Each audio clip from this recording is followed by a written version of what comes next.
जे प्रकार सुत प्रेम रहे माता बोली बोली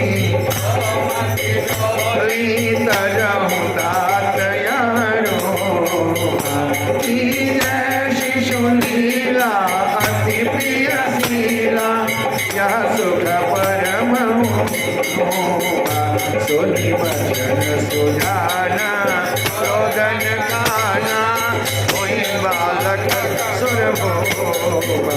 सुनि वचन सुजाना